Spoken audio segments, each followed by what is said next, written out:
Cela n'engage que son auteur, c'est maître Tristan Mavungu, si j'ai bonne mémoire. Je crois que ce sont des déclarations qui n'engagent que lui. On parlait de 500 000 dollars. 500 000 dollars, c'est pas un petit montant. Moi, je suis directeur administratif chez MGT et dans mes attributions, j'ai la charge de tout ce qui est intervention sociale à travers la ville. Et je pense que tout ce que nous faisons dans la ville, ce sont des choses qui sont médiatisées, diffusées par vos services.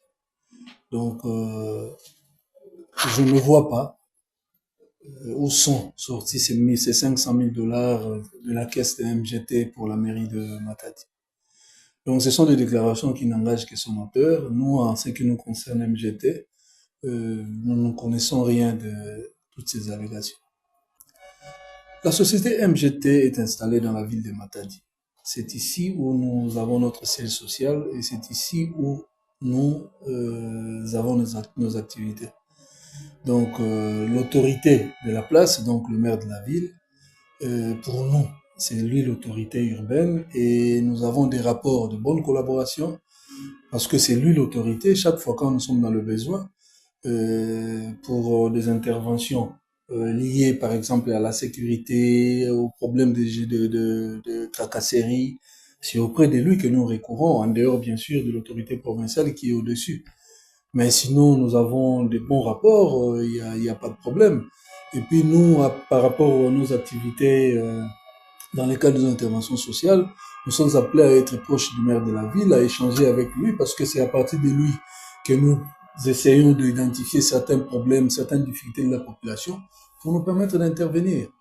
Donc, de ce côté-là, il n'y a pas de problème. Nous avons des rapports de collaboration entre nous, entreprises privées établies dans la ville de Matadi, et l'autorité urbaine qui est le maire de la ville. J'ai lu cet article comme tout le monde. J'ai vu, ça a même fait l'objet de... Nous avions beaucoup rigolé avec les collègues ici dans la société en lisant ça. Nous nous sommes dit, mais comment on doit responsabiliser le maire de la ville sur des choses qui n'existent pas. Je ne pense vraiment pas que ça soit nos interventions qui sont à la base de ça, parce que la personne qui veut avoir l'information, il doit venir vers nous, nos portes sont ouvertes. En lisant cet article, j'ai eu le réflexe d'appeler l'auteur de cet article, maître Tristan. Je lui ai manifesté, en tout cas j'ai manifesté le regret de la société par rapport aux allégations qu'il a tenues sur la place publique. Et je lui ai même demandé, exigé de démentir ce qu'il a dit, parce que ça engage MGT, qui est une société cotée en bourse.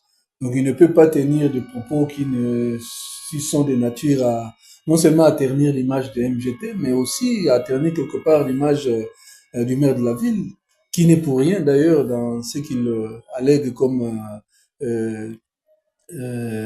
accusation. Moi, je pense que, à moins que ça soit un problème purement politique, un règlement des comptes politiques, on veut mêler MGT dans tout ça, mais honnêtement, je dois vous dire sincèrement, MGT n'a jamais déboursé même pas un seul dollar à mettre à la disposition du maire de la ville, ni l'ancien maire de la ville, Patinzouzi, encore moins l'actuel